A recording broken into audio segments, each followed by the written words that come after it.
Whatever you're doing, can you just not do that? Can you not? Oh, excuse me. Yes, I think I'm falling in love. I think I'm falling in love. What's up, guys? Welcome to today's video. Ever since we rescued Bailey, I got a ton of requests to do a video on like rescuing dogs and tips, puppy tricks and tips, and like some training things and just some experiences that I've gone through. And I rescued Tux when he was 8 weeks old, and he had a lot of health complications, so I've kind of been through a little bit of things like that. And Bailey, obviously not so bad, but I just felt like you guys could benefit from this video if you are either thinking about rescuing a dog, or maybe you already have a dog but you want to get your dog a friend. If you're new here, welcome to my channel, or maybe you just don't know, but I work with Iron and Rescue. It's the shirt that I'm wearing right now. But what I love about Alyssa, the owner of the company, is that she donates a portion of the profits every single month to her rescue of choice. And so when we started working together, I asked her if I could donate all of my earnings from my code, which is Mander15 on the website, to Redemption Rescue, which is a rescue here in Florida. And the whole entire organization is so awesome because then the owner pairs recovering addicts with rescue dogs, kind of like pitbulls and parolees, and he basically lives, all of them live in this ranch in Okeechobee, and they are able to live there in exchange for working with the dogs and working on the ranch and doing things like that. So they're always in need of like food and toys and dog things like that. So every time my code gets used, 100% of the profits go to Redemption Rescue, which I think is awesome, and I never feel bad about promoting them because I'm not making anything off it, the puppies are. So that's why I wanted to just kind of like briefly throw that in there. If you want to check out any of her shirts, it's just Iron and Rescue. What the heck? IronandRescue.com. What's the problem? What is the, what? Oh, thank you. Oh my gosh, yes. Hugs, I know. You're a good girl. You're such a good girl. I know. Where's your toys? Go get your toys. So if you've never owned a dog, I'm gonna start out with these things that I wish I would have known, and just some things that I've been through to kind of help you either make a decision or just some tips and tricks for your newly rescued pupper. Keep in mind, I'm only talking about rescue dogs. I don't believe in buying dogs. There are so many neglected, homeless, like amazing rescue dogs in shelters that need loving homes, and they were not bred just to be, you know, $1,000 little toy puppies that are in stores. So I don't support puppy mills. I don't support buying puppies. So this is only gonna be for rescue dogs. So if you're thinking about rescuing a dog, obviously my very first tip is to do your research. Do your research on, number one, the breed. Are you looking for a specific type of breed? Are you looking for like a dog that's very mellow? Are you looking for a dog that's gonna go on runs with you? You need to be familiar with the different breeds of dogs so that you and the dog can get along and your expectations are being met for the type of dog that you get. For example, one of my friends rescued a Border Collie mix, and Border Collies are super energetic, very high energy dogs. They're very smart. They need to be exercised. They need to be trained. They need to be, you know, burning their energy throughout the day, and she works most of the day. So this poor dog is locked in a crate for like 8 to 10 hours a day, and by default, because the dog is bored, the dog is bad. You know, it chews everything.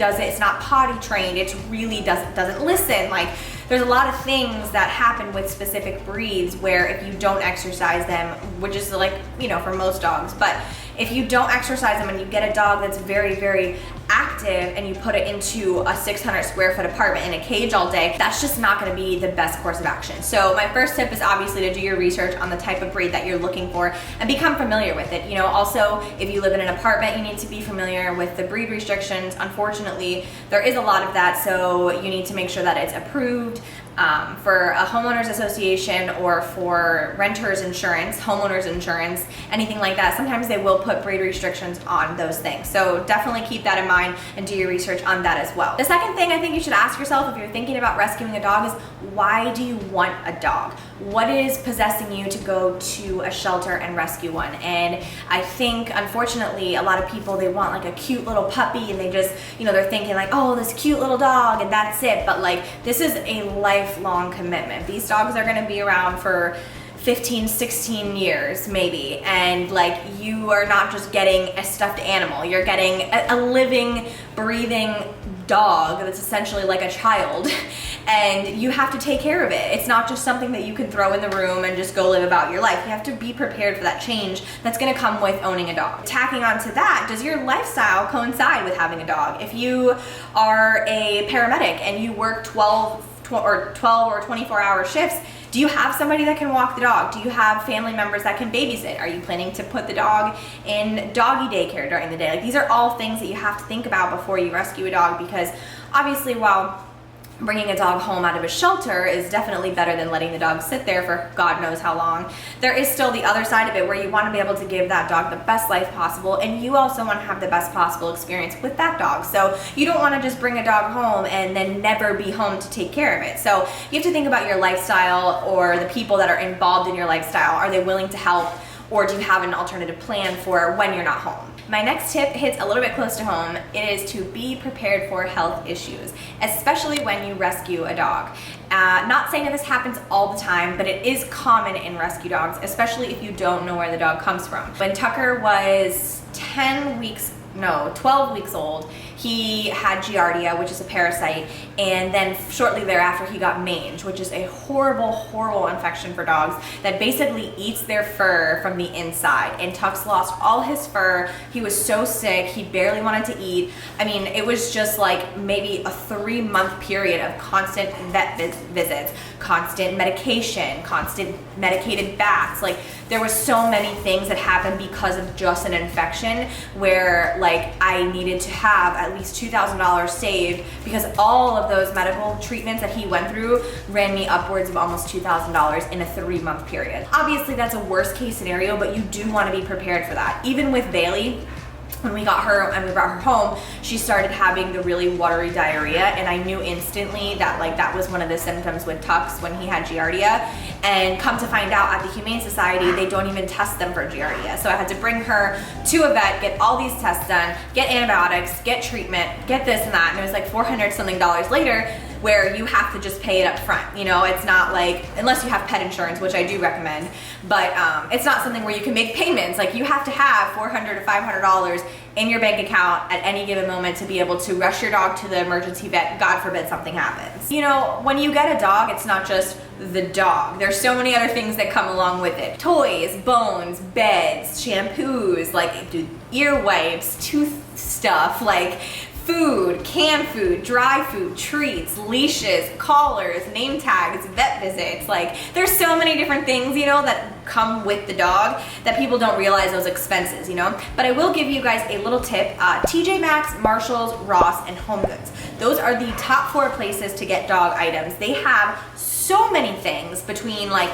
fences, not fences, but like gates, baby gates, toy buckets, so many toys, beds, blankets. I mean, I got pretty much everything for both Bailey and Tucker at Home Goods or TJ Maxx or Ross. All of those stores are so great. You do not need to spend $80 on a dog bed at like PetSmart or Petco or something like that. Save your money and go to one of those like cheap department stores. There is also a website called Chewy.com, which I just found out about, and they have a lot of the name brand dog foods and stuff, like 15% cheaper than it is in the stores, and they always have coupons. It's like 1 to 3 day delivery, so it's really awesome. I've been using them for their food.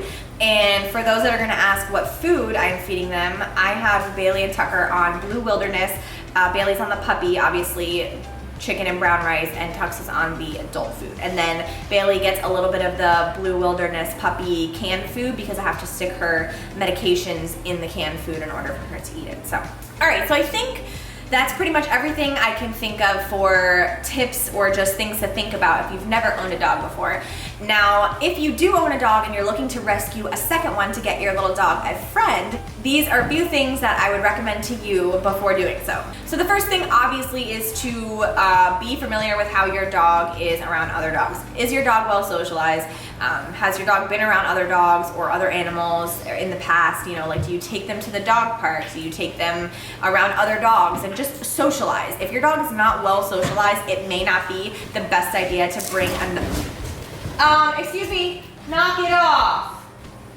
Be prepared for your house to sound like a freaking zoo. Yes, hello, ma'am, hello. That's tip number 2, be prepared for chaos.